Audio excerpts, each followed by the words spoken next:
Olá, este é o Catedrático Podcast, o podcast do conhecimento, do saber, da ciência, da inteligência.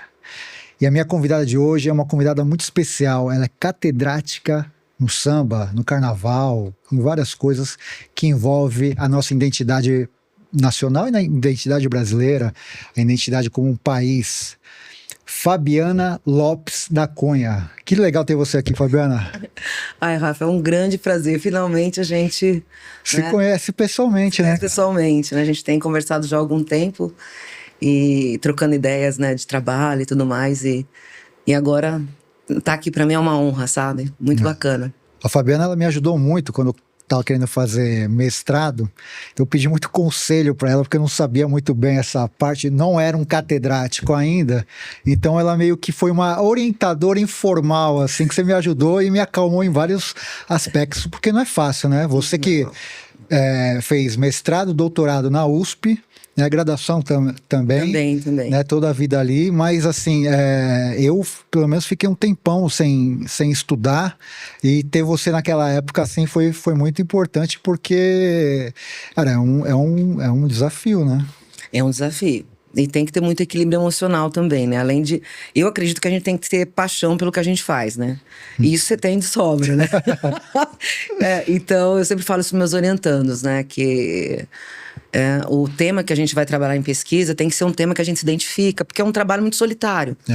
Né? Um trabalho de pesquisa que, apesar de você interagir com outras pessoas, o grosso desse trabalho é sozinho, né? Então tem que ser apaixonante.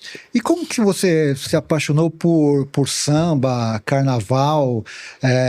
Você hoje tem várias publicações, né? Tem o primeiro livro seu, já virou um clássico da literatura musical, né? Nessa questão do âmbito do samba, do carnaval.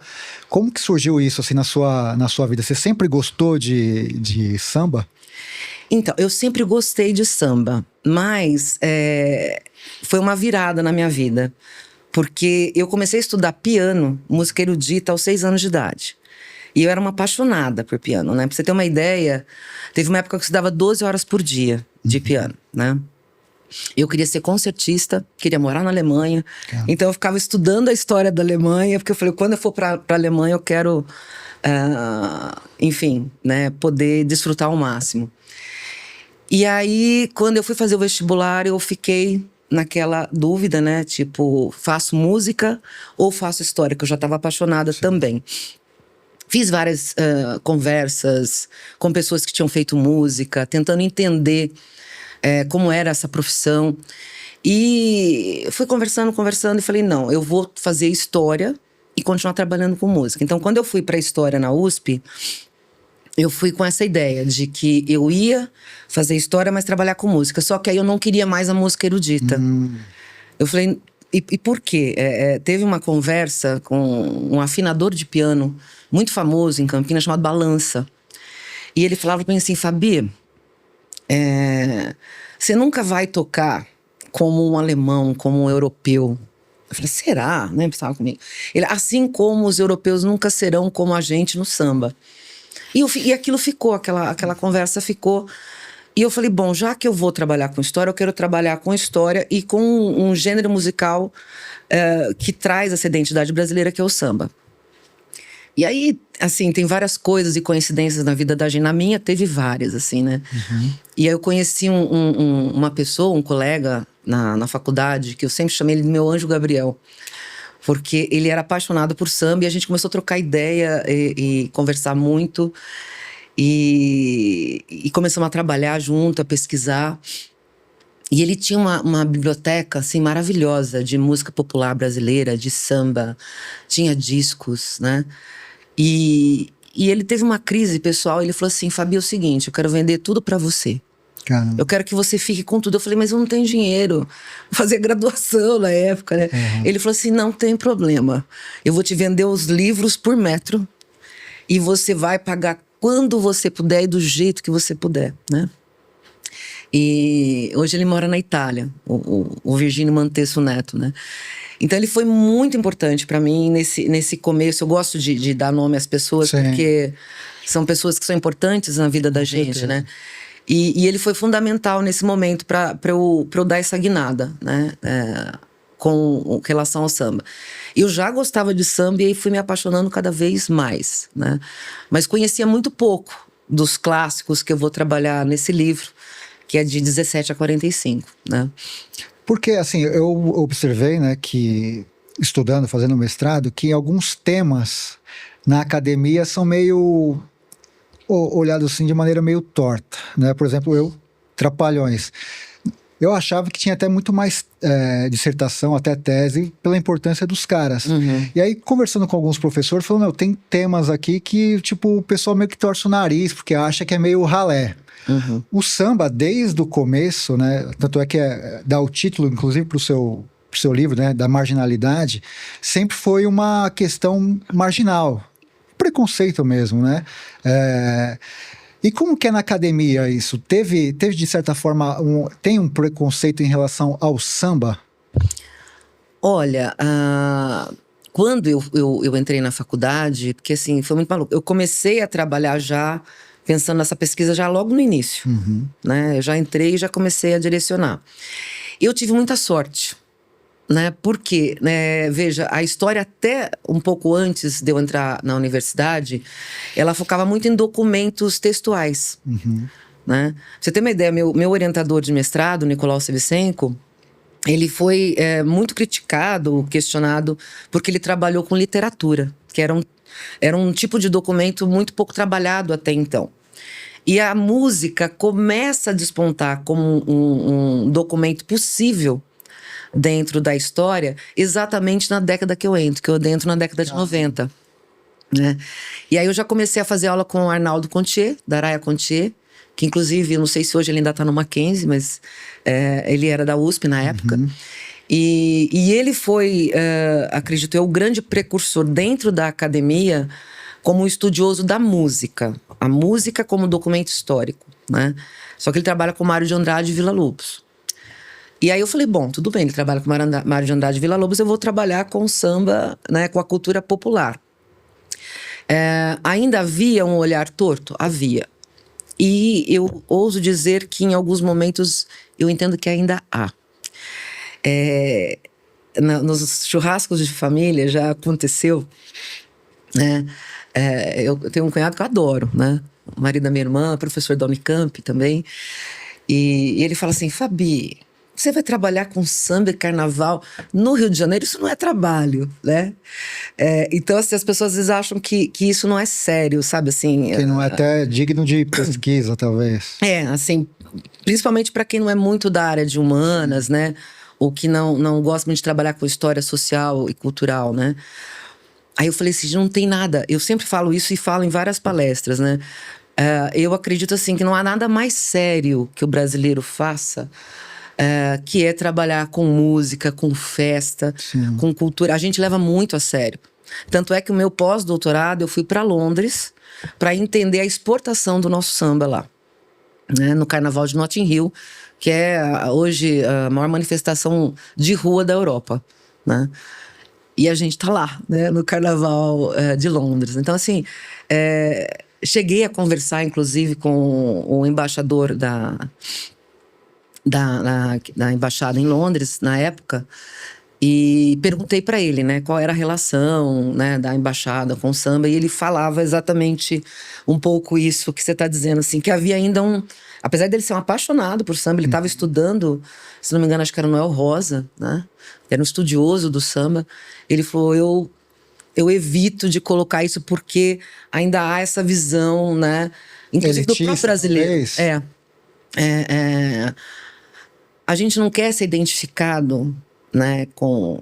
Eu vejo uma parte, pelo menos, da elite brasileira com o samba, com o carnaval, né? Já havia essa crítica com a Carmen Miranda, né? Tipo, como assim, né? Nós não somos exóticos, estereotipada, né? Então isso já havia essa visão crítica nesse sentido, né? Uhum. Eu abri falando, né, dessa questão que diz muito, né, sobre a nossa identidade, o samba, tal, o carnaval. Como que você enxerga isso, assim, de fato, né? Você acha que é uma visão estereotipada, mais de fora para dentro, né? principalmente dos gringos, né? Sempre falar Brasil, samba, futebol, mulata, né? Ou você acha que de fato o samba é o que, pelo menos na música, é o que mais nos diz, assim, né? Mais até do que bossa nova, do que rock, do que, enfim, qualquer outro Eu sou um gênero. pouco suspeita para falar, né? Mas o que acontece, né? Essa construção, porque tudo é uma construção, né? Nós temos vários gêneros, né? Como você mesmo disse, a bossa nova, a gente pode pegar o forró, enfim, você tem uma série de gêneros importantes no Brasil. O sertanejo, né? Mas houve uma construção, um trabalho, principalmente do governo do Getúlio Vargas, né? De construir o samba como identidade nacional. E isso começou a ser exportado, né? Você tem aquela política da boa vizinhança, né? Com o Walt Disney vindo para cá. Zé Carioca. A construção do Zé Carioca, né? Então, e aí você tem aquele filme clássico, né? O Aquarela do Brasil, Sim. que aparece o Pato Donald, né, se apaixonando, né, pelo samba. Ele Zé tá Carioca, com um pandeiro na mão. e ele tenta acompanhar o Zé Carioca, Sim. né? E é a primeira vez, talvez a única, que o Walt Disney mostra o Pato Donald um pouco, assim, vamos dizer, seduzido por uma mulher, né? Então, assim, mostra essa coisa também da mulher brasileira, que é uma coisa que vai sendo exportada, né, para fora do país. E quando eu fui para Londres, o que eu percebi? Você tem uma corrente muito forte de bossa nova. Muito forte. Você tem músicos muito bons brasileiros e mesmo gringos, né, que tocam bossa nova e que adoram a bossa nova. Mas eu convivi muito com grupos, né, ligados ao samba. E eles são fortes e eles começam a construir uma comunidade em torno do samba.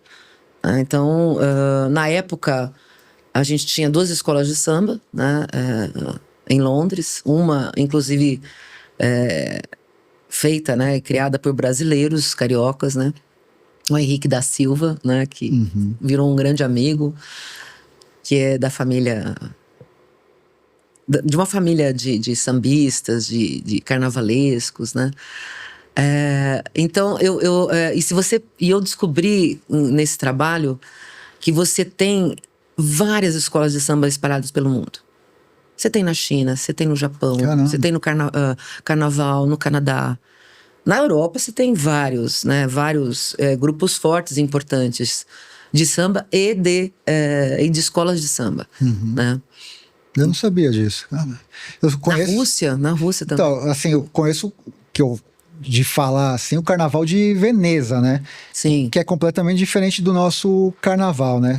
Como que é isso, assim, esse tipo de manifestação? Então, são carnavais diferentes. A gente não pode imaginar que o carnaval é igual ao nosso. Não existe isso, né? Mas, por exemplo, o Japão tenta se aproximar bastante, assim, Só que os japoneses, eles estão mais conectados com as escolas de samba de São Paulo, e não do Rio de Janeiro. Então você tem, inclusive, intercâmbios, assim, sabe? De músicos que saem daqui, vão para lá, dão workshops, né? Eles treinam, mandam por WhatsApp os instrumentos, como que deve tocar, as células rítmicas, né? E eles treinam, aí quando eles vão para lá já estão um pouco mais... vamos dizer assim... Do jeito já. Eles aprendem rápido também, né, gente? Eles são muito, muito dedicados, né? E em Londres é a mesma coisa, né? Então, por exemplo, o samba enredo, essa escola de samba que eu trabalhei, que é a Paraíso School of Samba, é feito e produzido no Brasil, no Rio de Janeiro, né? Antes era pelo Dominguinhos, né? Agora, hoje, eu não sei exatamente quem é, porque na época... Fiquei focada... Eu fui em 2017 para lá, né? E aí eles mandam esse samba enredo para os músicos da Paraíso, que estão fazendo toda semana workshop e estão fazendo aulas de samba, né? E aí eles ficam estudando, né? Com o WhatsApp, estudando esses ritmos. o samba enredo, vão treinando português, então eles aprendem o português por causa da paixão pelo samba. Que doideira, cara. Eu não fazia ideia disso. Eles são apaixonados, assim. Aí tem os casamentos dentro do samba também, né? Então, assim, às vezes ele se apaixona pelo samba e às vezes ele se apaixona pela mulher que tá no samba ou pelo homem que tá no samba, né? Enfim. E isso traz essa paixão pelo Brasil. Então, aí eles vêm pro Brasil, eles tocam nas escolas de samba do Rio de Janeiro, nas escolas de samba de São Paulo, na época do carnaval. Você tem músicos muito bons, né? Que vêm pra cá e fazem esse diálogo, né? É muito interessante. O samba, ele é genuinamente brasileiro? É. Tipo, a feijoada, que falam que tem uma coisa que vem da África e tal. O forró tem uma questão meio que é uma coisa também que não é tão genuíno, que acho que vem de fora também. Tem uma raiz, pelo menos, fora. O rock nem se fala. Com certeza. Bossa Nova é nossa, mas assim, eu acho que foi coisa meio que um produto meio que feito para exportação. É a ideia que eu tenho da Bossa Nova. O samba, ele é uma coisa genuinamente brasileira? É, genuinamente brasileira. Só que a gente não pode esquecer que, ele, obviamente, ele tem raízes africanas. Né? Ancestrais. Ancestrais. Mas ele é brasileiro. Você não tem um samba como o nosso na África, né? No continente africano, né? Não vou falar África, parece que é uma coisa só. Sim. Né? E não era como é hoje. Então é importante que se diga isso, né? Quando a gente pensa em samba, a gente pensa, sei lá, para pensar no samba das antigas, em Noel Rosa, em Ismael Silva, né? Mas você não pensa, por exemplo, num samba amachichado. Então, o primeiro samba de sucesso no Brasil, que foi o Pelo Telefone, primeiro que é um samba composto coletivamente. Não sei se você já viu essas coisas de jogar um mote na roda e ficar... Sim. Cada um fala uma coisa, né? Dentro do terreiro da Tia Seata. Né? Então deu uma briga na época, né? Entre a turma da Tia Seata com o Donga. Que vai se apossar, né? Vamos dizer assim, vai pegar esse samba para ele e vai colocar o Peru dos Pés Frios, que era um jornalista carnavalesco, que era uma forma também de fazer com que o samba fosse mais difundido, né? E eu acho muito bacana porque eles usam muita coisa de piada, né? Carioca é muito cheio de humor, né? E na época eles proíbem o jogo da roleta. E o chefe da polícia, né, proíbe esse jogo da roleta na praça. E eles começam a brincar com isso, né? Então, o chefe da polícia, né, pelo telefone, manda me avisar que na Carioca tem uma roleta para se jogar, né? E se você ouvir, você já ouviu essa música no original? Sim, sim. O primeiro fono, né? Sim. Porque ele tem um som muito diferente, né? Um ritmo muito diferente, né? Sim. O chefe da folia pelo telefone manda me avisar, né? É bem diferente do que a gente entende hoje por samba. Então, quando eu comecei a estudar, eu comecei a perceber que era muito diferente. Você tinha uma primeira geração de sambistas, que é essa, vamos dizer assim, capitaneada pelo Donga. E o senhor, para mim, que é um dos que vão compor o samba, vão ficar muito bravos com o Donga, então vai ter... Aí eu li muita polêmica em jornal, né? Eles brigando, ele criticando. E você tem jornal falando assim, hoje você vai ouvir o verdadeiro samba pelo telefone, né? Que é com a turma da Tia Seata, né? E o senhor liderando isso, que se auto-intitulava Rei do Samba, né? E o senhor, para mim, ele vai ser um dos grandes responsáveis pelo sucesso, difusão do samba dessa fase que eu chamo de transição entre a primeira geração e a segunda de sambistas, né? E a segunda, sim, é essa que a gente entende mais como samba, que é um samba mais dançável, que foi construído para que fosse possível desfilar nos grupos nas ruas, né? Então, Aí você tem o Ismael Silva, você tem o Noel, né? O Noel eu achava que era a primeira geração, cara. Não, ele já é da segunda. Da segunda. Da segunda. Que aí já é um samba totalmente diferente, que é o samba que a gente entende mais como samba. O primeiro, ele é bem amachuchado, ele é um outro ritmo. Ele não parece samba. Quando a gente ouve, fala, não, isso não é samba. Tanto é que é uma discussão, né, entre o Donga e o Ismael, né? O Donga fala assim, o que você faz não é samba, né? Isso aí... É outra coisa. É outra coisa. E o Ismael fala, não, o que você faz é que não é, né? O samba é o bumbum pra ticum-bum pro curundum. É aí que dá origem àquele samba famoso, Sim. né? Que é o bumbum pra ticum-bum pro curundum, né? É clássico também, né? Isso foi de escola de samba, né? É de escola de samba, Foi, né? Foi. Escola de samba, que eu acho que é talvez, assim, pelo menos na minha concepção, o maior samba enredo que já Ele é lindo. fizeram. Eu não sei se é o maior, porque tem vários sambas incríveis, né? né? Mas esse, assim, é um... É o que tá na memória afetiva, né? Mesmo, sei lá, uma criança com 10 anos já sabe, tipo, consegue cantarolar esse trecho porque ele tá no imaginário, né? É uma coisa que não sai. Tem várias composições que, tipo, principalmente samba enredo, que passam, né? Tem umas que ficam eternamente, né? Que você só toca primeiro toque assim, você já sabe qual que é. Você consegue dar continuidade, né? E qual que é a importância do Noel Rosa? Eu acho ele um cara genial. Já li livro, biografia dele, já assisti musical em homenagem ao Noel. É um cara que viveu muito pouco. Muito. Mas ele teve uma produção gigantesca, né? De sambas, de uma série de coisas. Ele morreu numa época mais de 200. Ele morreu numa época que a medicina no Brasil não era tão avançada. E foi uma coisa meio... Então, ele acaba... Ele também tem um problema já de nascimento, né? De formação. Uma formação, né? Do queixo dele. Isso também dificultava. Ele tinha vergonha de comer publicamente, né? Perto das pessoas. Bebia muito, né? Era muito boêmio. Então, isso afetou muito a saúde dele, né? Ele morreu muito jovem por isso, né? Mas, pra mim, o Noel é genial.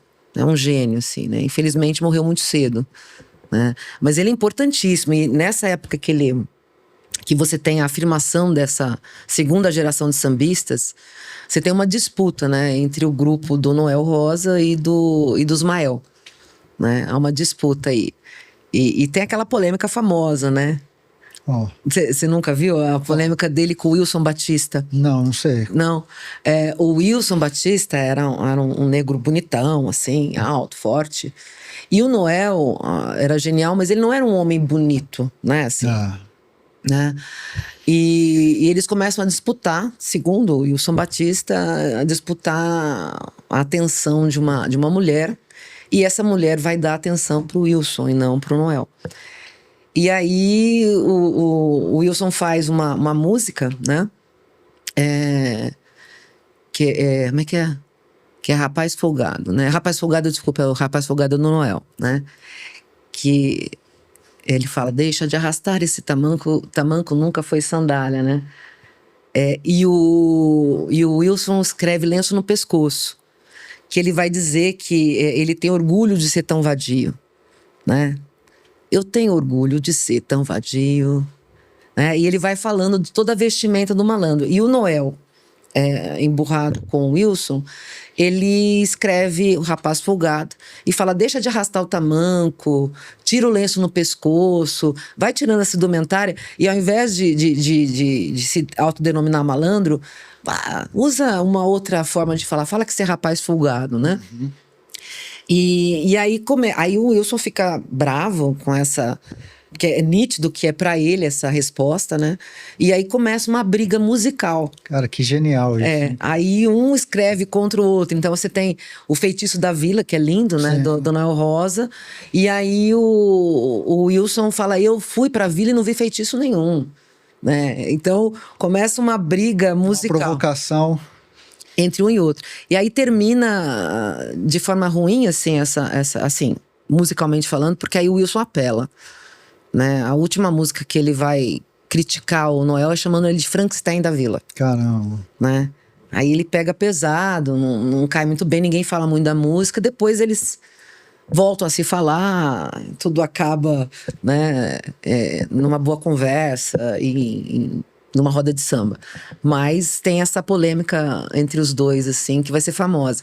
Então você tem esse grupo, que é o grupo da Vila, né, que é Noel Rosa, Almirante.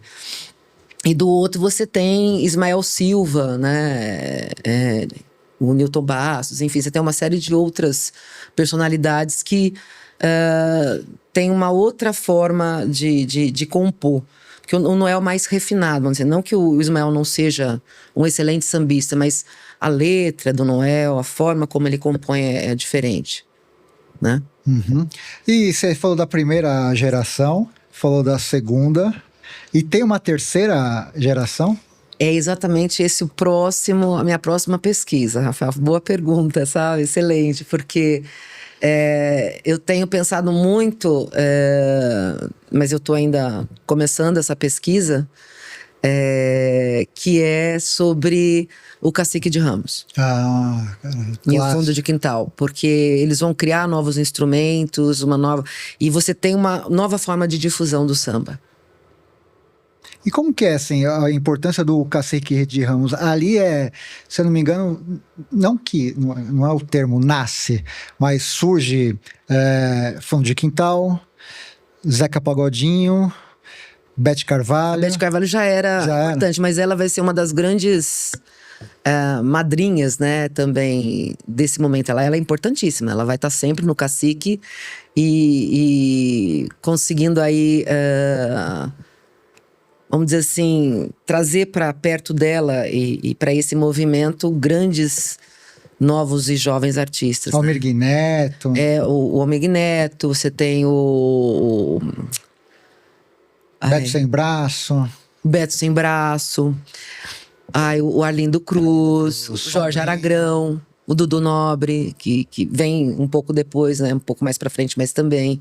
Que acho Sombrinha. Que eu acho que hoje, dessa geração que tá, é a que mais conhecida da população dos brasileiros. Sim. Né? Porque nem todo mundo conhece, assim, Noel Rosa, Ismael Silva, essa galera toda, né? Às vezes conhece, assim, com outras vozes, né? Mas, por exemplo, Se Você Jurar, muita gente conhece. O próprio Pelo Telefone, mas que é da primeira geração, mas com outras interpretações, né? E nem sabe de quem é, muitas vezes, né? Mas essa geração, com certeza, é muito mais conhecida. Então, essa é a nova pesquisa que eu tô querendo investir, né? E ainda não tem essa resposta. Então, assim, só para dizer que eu ainda não tenho essa resposta, mas eu acredito que a gente pode chamar de uma terceira geração. Porque você é mestre, doutor e tem pós-doutorado. Essa pesquisa seria acadêmica ou para um livro? É acadêmica e depois, com certeza, vai gerar um livro também. É o quê? Um segundo doutorado, um segundo pós-doutorado? Não tem mais o que fazer, não tem mais para onde ir. É que assim, a gente na academia, a cada 3 anos você tem que ter uma nova pesquisa. Sabe, assim, independente do mestrado, doutorado, livre docência, porque eu fiz livre docência. A última tese que você faz dentro da academia é a livre docência. A minha livre docência foi ano passado, né? Eu defendi. E a minha tese foi exatamente sobre o Carnaval de Notting Hill e a Paraíso School of Samba, né? Agora, o que eu vou fazer é uma nova pesquisa, né? Que eu tenho que fazer, faz parte das minhas obrigações como professora da universidade, né? E tá me instigando bastante, assim, porque eu acho que vai ser um desafio. Eu tô com um grupo de pesquisa, né? A gente tá organizando as pessoas pra gente tá debatendo isso. E a intenção, a ideia é fazer essa pesquisa e dela vamos dizer assim, a gente chama de guarda-chuva, né? Você tem um tema grande que é essa pesquisa, e aí a gente vai fazendo várias outras pesquisas menores, não no sentido de ser menor de trabalho, mas assim, que estão conectadas a esse tema maior, né? E quem sabe sair umas biografias aí, né? Eu vou chegar lá, mas assim, então, você falou na conversa da primeira e da segunda geração, e eu percebi que em nenhum momento você citou o nome de mulher, um nome feminino, né?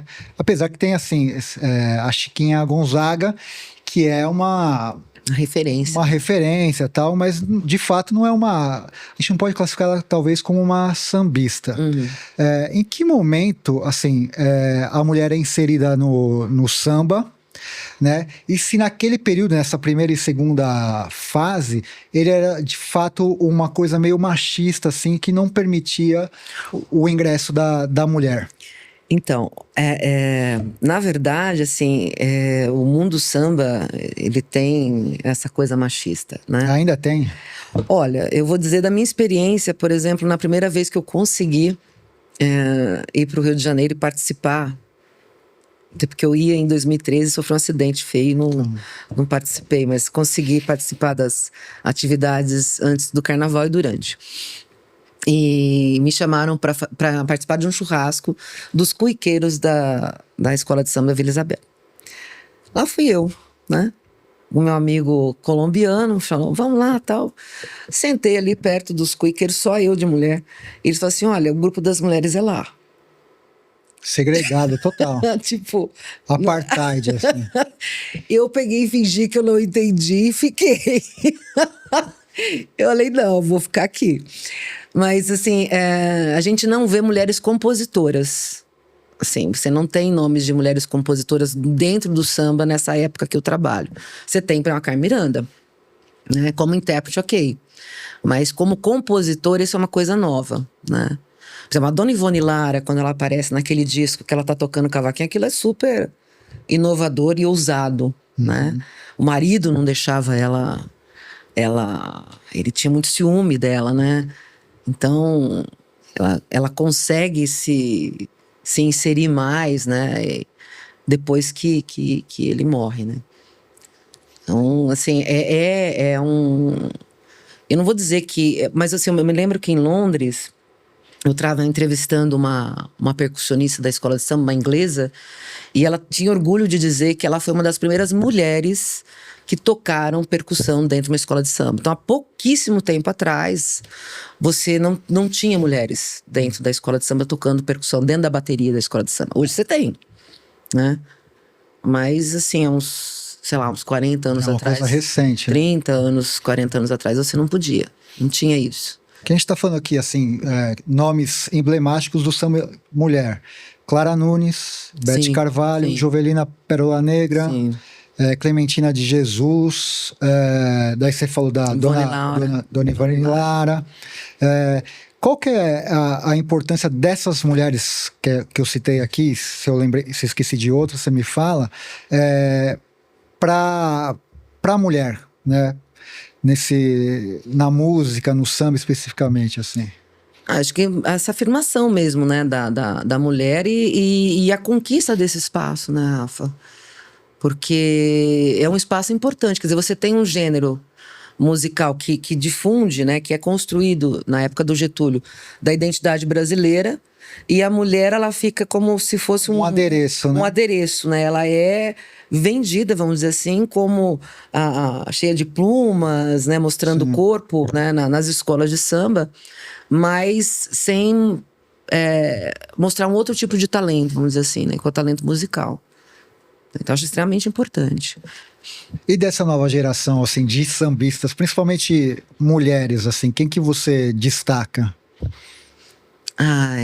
Dessa nova geração, você fala da Beth. Não, agora, sim, tem Fabiana Cosa, tem uma galera que tá trilhando um caminho que essas mulheres desmataram. Eu né? acho que a Fabiana Cosa é um grande nome, que aliás... Vai vir aqui, vai vir aqui. É um grande nome, Rafa.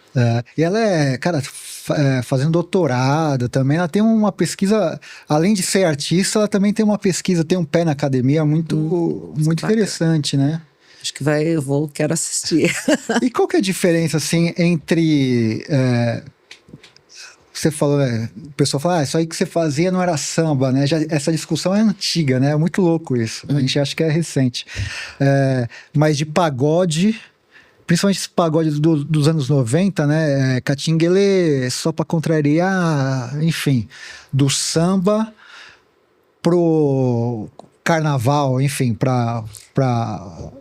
como que eu posso... Samba enredo, né? O samba enredo, ele tem tem várias regras, né? E ele muda também, né? As regras do samba enredo vai mudando ao longo dos anos, né? Então você tem uma época que tem o samba lençol, que é enorme, depois ele é curto. Tá, mas ele tem que ter, vamos dizer assim, não só a temática, então você tem alguns temas específicos, em cada época isso também muda. O ritmo também muda, ele vai acelerando, tanto é que há toda uma discussão disso, inclusive com o Candeia, né, que cria uma escola de samba quilombo, né, questionando a mudança da rítmica do samba enredo.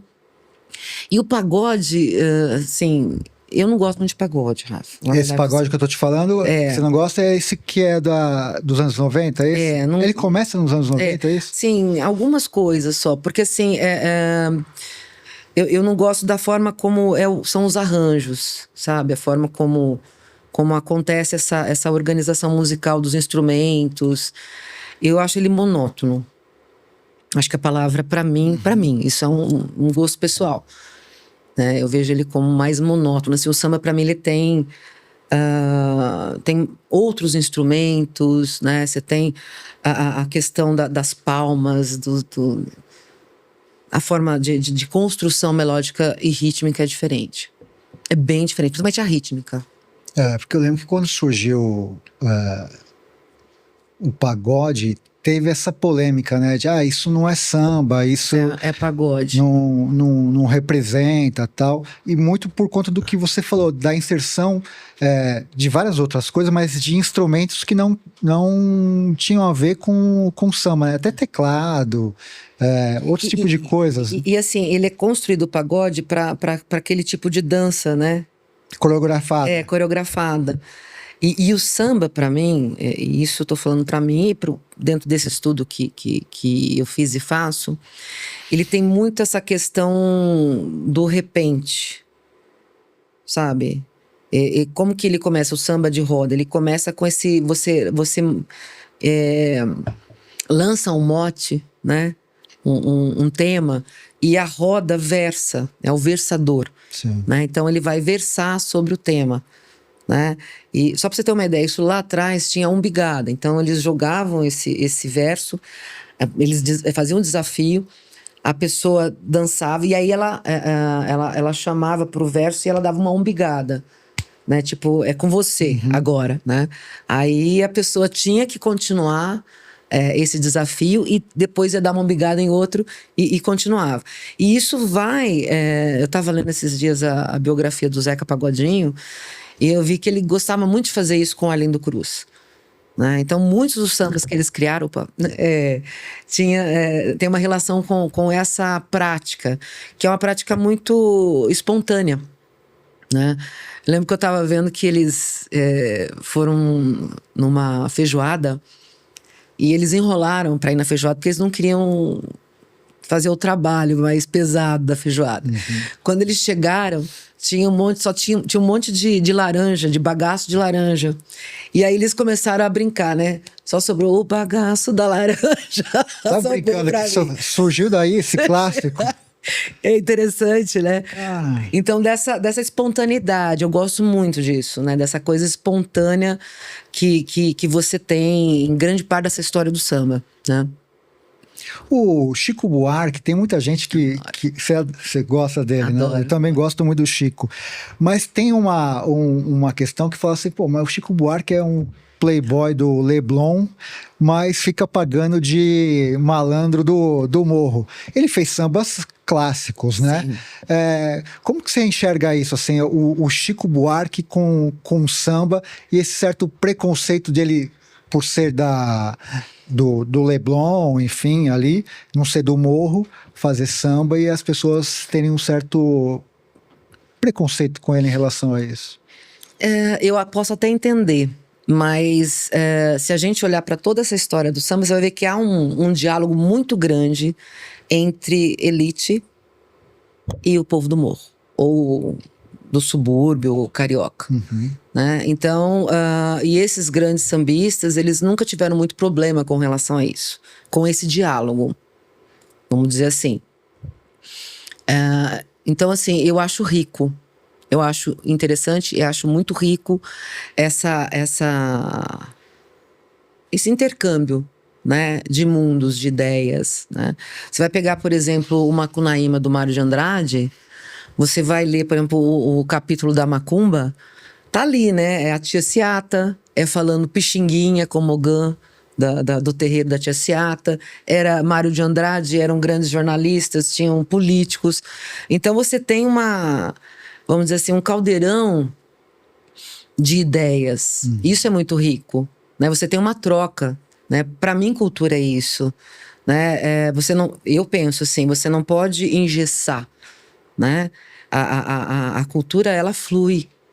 Sim. Né? Então, para mim, eu acho muito interessante esse diálogo que o Chico faz, e é até uma certa releitura, né? Eu vejo muito de Noel no Chico, né? Esse primor, né? Esse cuidado com as palavras, né? Então, eu gosto muito desse diálogo, mas entendo, né? Entendo que parte dessa comunidade fica irritada, tipo, o que esse rapaz, né, ou esse homem, tá fazendo aqui, né? Por quê? Porque você tem toda uma história de compradores de samba, desde que o samba é assim, né? Vamos dizer assim, por exemplo, como é que ele chamava? O Francisco Alves, né? O Francisco Alves eles chamavam de compositor, porque ele subia o morro e comprava sambas, né? Alguns ele colocava o nome do compositor de fato, às vezes não. Pagava uma grana e não é o caso do Chico. Obviamente que o Chico tem um talento gigante. Mas assim, talvez essas histórias, e a gente vai vendo, no meu próprio livro eu coloco isso, e me deixa um pouco triste, porque você vai vendo que a indústria radiofônica, ela divulgava muito mais o intérprete do que o próprio compositor, né? E quem eram esses intérpretes? Em geral, brancos ou brancas, né? No caso, a Carmen Miranda, por exemplo, a Aracy Cortes, Aracide Almeida já não, né? Um pouco mais, vamos dizer assim, uma certa mestiçagem. Mas você não tem grandes intérpretes que fazem sucesso, que são negros, por exemplo. Verdade. Né? E isso vai durar durante muito tempo. Nessa terceira geração, que a gente está chamando assim, isso vai começar a se modificar, né? E aí você tem uma série de questões, né? De lutas e de contexto histórico que vai trazer essa modificação. Então eu entendo, quer dizer, há toda uma luta para tentar ter esse espaço, vamos dizer assim, que é muito mais facilmente conquistado por brancos, pelo menos até algum tempo atrás, do que por negros, né? O Ismael Silva foi um dos grandes responsáveis pela criação das escolas de samba. O fim da vida dele, como foi? Ele morava em cima de um bar, então ele chamava o escritório dele, era um barzinho onde ele descia, né? Ele tinha muito problema na coluna, e ele, no final da vida, não conseguia assistir os desfiles da escola de samba, porque ele tinha problema de coluna e não tinha dinheiro para pagar um lugar. E ninguém oferecia um lugar, né, confortável para ele. Então, essas coisas eu acho que trazem também esse tipo Cartola também, né? Sim, né? Mas eu ainda acho que o do Wilson, do Ismael, é muito triste isso, né? Você criar, você ter a ideia e você não poder, no final da vida, assistir, né? Isso é muito triste. E indo ainda nesse caminho do Chico, né? Teve também o caso da Marisa Monte, que gravou com a velha Guarda Portela, né? Um disco incrível, lindo, né? E também teve essa discussão, né? Só que a Marisa, ela frequenta a Portela, né? Ela faz um trabalho ali que de certa forma... ela tá junto com a comunidade. Né? Gera como que eu posso dizer? Uma autenticidade, né? Não estou dizendo que o Chico não, eu adoro o Chico Buarque. Como que você vê essa inserção da Marisa Monte, né? Tem muita gente que acha que um artista desse porte, né, que é chancelado pela mídia, ao gravar um disco de samba, dá uma outra roupagem, um outro significado, um outro simbolismo pro samba, né? Como se fosse falar assim, ó, eu também chancelo, né? Porque tá vindo de cima, assim. Como que você enxerga esse movimento? Eu acho interessante, eu vou dizer que também é esse diálogo, né? E dá a chancela, infelizmente. Né? Tipo, Assim, Caetano fazer um samba, Gil, né? Sim, né? São artistas muito reconhecidos, né? E que também tem uma forma de interpretar própria, né? Quer dizer, mesmo com a Velha Guarda da Portela, não é um disco como seria com a Velha Guarda da Portela somente, entende? São formas distintas de interpretação, de performance. Né? Tudo isso, quando a gente vai analisar um trabalho, você analisa a performance, a interpretação, né? Tudo isso conta nessa análise. Então, assim, tem uma diferença, né? É melhor ou pior? Não vejo assim. Eu não gosto de colocar dessa forma. É diferente. É diferente. Mas é bonito. Eu gosto. E tudo válido, né? Sim. Tudo válido. É o que eu volto sempre a dizer, assim, a cultura é fluida, né? A gente vai ver, é o que eu falei, fui para Londres, né? Não fui para China ou para Rússia ou para o Japão assistir, mas vi muitos vídeos. É uma forma de interpretação e de performance diferente. Eles tentam dizer, olha, é o samba brasileiro autêntico. Não é. Não é como você assistiu o Carnaval no Rio de Janeiro. Assim como o Carnaval, assistir a Escola de Samba no Rio de Janeiro é de um jeito, em São Paulo é de outro. Melhor ou pior, não é isso. É diferente, é só isso. Entendeu? E você é uma das maiores referências do samba, Carnaval, essa temática toda no Brasil. E você está fazendo agora um trabalho que é incrível, que é de criar uma bibliografia para fora. Sim. Como que é isso, assim? Não é uma tradução, é isso? Ou é diferente? Das suas obras, principalmente? Então, eu tenho um trabalho grande com a editora Springer Nature, né? Que ela é suíça. A gente tem trabalhado já há algum tempo, porque eu comecei a me enveredar para a parte de patrimônio cultural, né? Através dos meus eventos e tudo mais. E a partir daí vi a possibilidade de divulgar esses estudos fora do Brasil. Porque você tem muito pouca coisa escrita em inglês. Entendeu? Então você tem estudiosos do samba, do carnaval brasileiros fora? Tem. Não muitos, mas tem. Só que eles se dedicam, eles se esforçam para entender tudo isso em português, em geral. Sim. Você tem muito pouca coisa em inglês. Então eu falei, poxa, eu vou começar a produzir sobre esse tema em inglês. Então, o meu último livro é o meu doutorado, porque uma questão que eu fiz era assim, por que o samba se torna o gênero principal do carnaval? Então eu vou tentar entender como era o carnaval no século XIX e o que vai mudando para chegar ao samba no século XX, né? Então eu vou tentando entender esses vários ritmos da festa, como era a festa, como ela era divulgada, as caricaturas, o humor, né? Então eu trabalho com humor e a festa e o carnaval até a década de 20. E lancei o ano passado, né, esse livro que é Caricaturas Carnavalescas, né? Aí agora o próximo livro que eu quero lançar é o meu mestrado, que é Da Marginalidade ao Estrelato, né?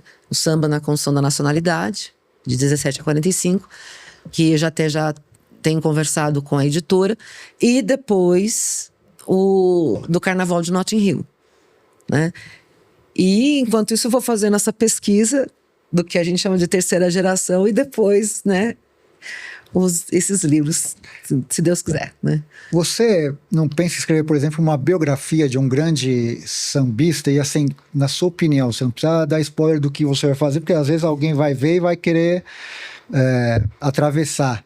Mas quem que assim, cite uns 3 nomes aí, homens e mulheres, enfim, que você acha que não tem e merecia uma biografia de vulto?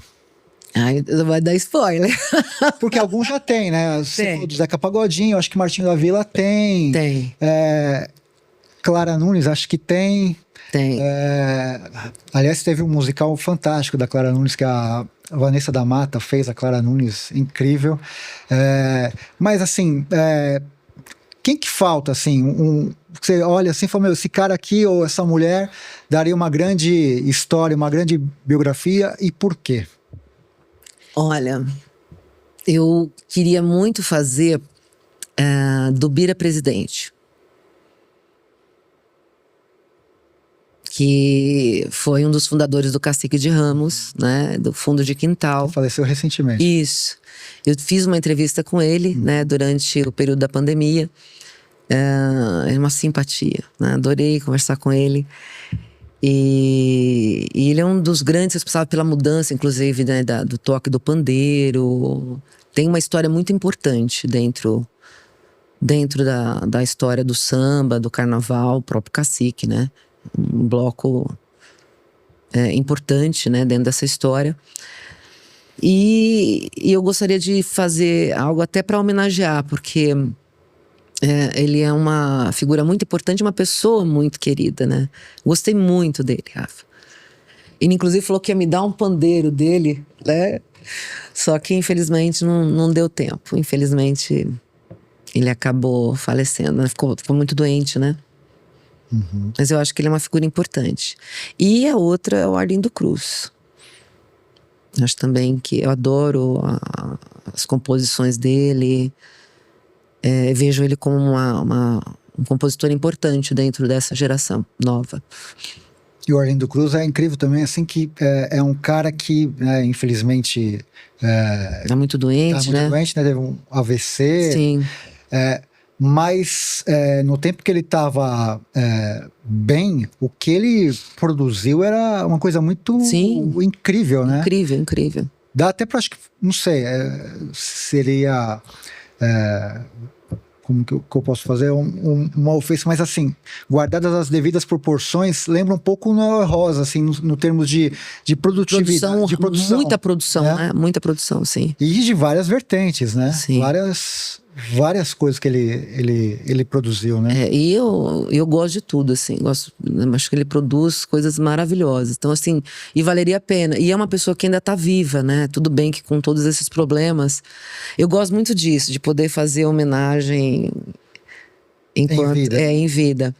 Eu estava trabalhando com o Carlinhos Pandeiro de Ouro também, né? Que é muito pouco conhecido. Não é um compositor, mas é um músico de grande peso do instrumento.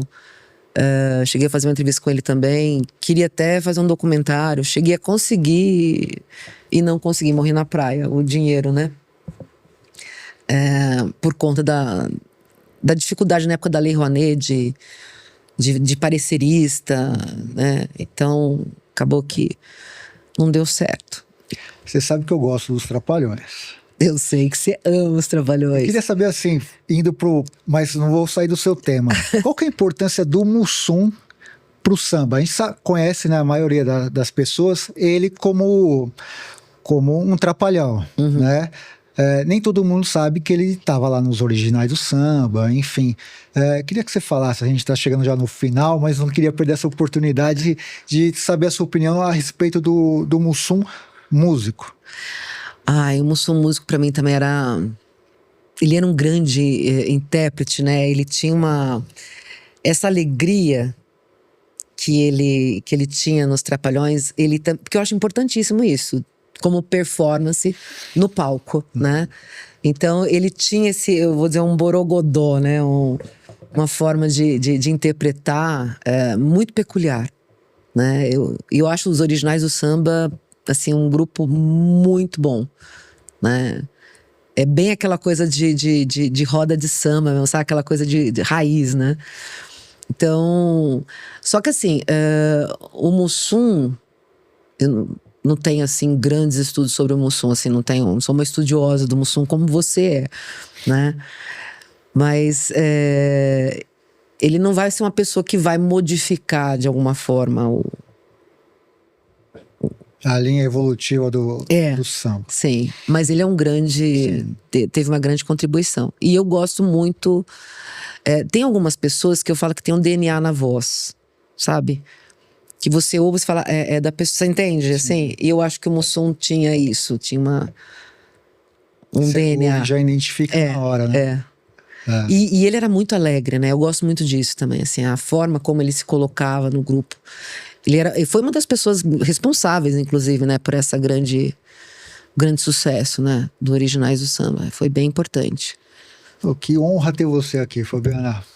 Eu que me sinto honrada, Rafa. Me fala aí, você tem, além da sua página pessoal, né, dar seu serviço aqui para quem quiser te convidar para palestra, para entrevista sobre samba, que é uma das maiores referências, você também tem uma página dedicada, como se fosse um podcast, um projeto de samba que é o Caiu na Rede é Samba. Caiu na Rede é Samba. Então fale um pouco do Caiu na Rede é Samba e dá seu serviço e obrigado mais uma vez pela presença. Obrigada, Rafa. Nossa, muito legal estar aqui. Então, o Caiu na Rede é Samba, ele surge na época da pandemia, né, como um grupo de pesquisa. E aí, através de um edital da Unesp, né? Eu sou professora da Unesp, eu consegui uma verba para fazer workshops e depois fechar com shows. E foi uma galera barra pesada lá, eu já vi. O Esguleba, né? O Marcos Esguleba, o Carlinhos Pandeiro de Ouro, né? O pessoal do samba de bumbo, que tem um trabalho lindo também, né? E eu queria também ter feito Folia de Reis, que é um trabalho que eu tenho com a minha orientanda, que até ganhou prêmio esses dias, até ela acabou divulgando algumas coisas aí, bem bacana. Mas aí não deu. Eu tinha que selecionar algumas coisas e eu falei, não, vou focar só no samba mesmo e no carnaval, né? E aí a gente aproveitou e fez uma homenagem também ao Paulinho da Viola, com a filha dele, a Eliane Faria, né? Então nós fizemos 3 dias de eventos também em Ourinhos, que é onde eu moro, né? E agora eu tô querendo retomar, né, o Caiu na Rede é Samba, com essa pesquisa que eu falei para você, e buscando aí a possibilidade de... vou contar uma coisa, um spoiler. Opa, furo de reportagem. Furo de reportagem. Que eu tô na batalha, né? Primeiro, hoje eu te falei que eu vou falar com o colecionador, né, de discos, o Zero Freitas, tentar a possibilidade aí de uma parceria para o nosso centro de documentação. Então a gente vai, né, vamos ver se vai dar certo, né, de difundir esses trabalhos, né, e esse material para quem estuda, né, de forma gratuita. Isso é uma coisa, mas isso eu ainda vou falar com ele. Mas a outra é uma ideia que eu tenho conversado dentro da universidade, de criar a primeira escola de samba universitária. Olha, que legal. Que seria na Unesp. Por que eu falo isso? Nós temos várias... A Unesp, ela é distribuída pelo estado inteiro. Né? Nós temos baterias universitárias em todos os campos da Unesp. Né? Tem 24 cidades, campos da Unesp. Então você imagina, você já construir aí, você já tem uma super bateria de escola de samba, né? Que dá pra gente trabalhar esses grupos todos juntos. E isso seria muito bacana, porque você criaria eventos de conexão entre todos esses campos. Então olha que bacana, né? Juntar isso através da música, através do samba. Além disso, você tem designers dentro da Unesp, você tem faculdade de designers, você tem de história, porque eu sou historiador, ali, né? Antropólogos, sociólogos, né? Músicos. Muito boa essa ideia. Entendeu? Artistas, né? Então, assim, eu acho que a gente tem a possibilidade de conectar várias áreas, né? Várias áreas, de diferentes áreas de conhecimento. Áreas e alas. E alas, exato. Olha que louco, né? Mas é verdade, né? Então eu tô com essa ideia, sabe? E isso integrado, né? Integrado, e que vai integrar a universidade como um todo, porque ela é espalhada, então essa seria uma forma de integrar e de divulgar. Porque muita gente não sabe o que a gente produz, o que a gente faz. Então cada área e ala, né, poderia estar mostrando isso de formas distintas, de uma forma mais palatável, vamos dizer assim, né?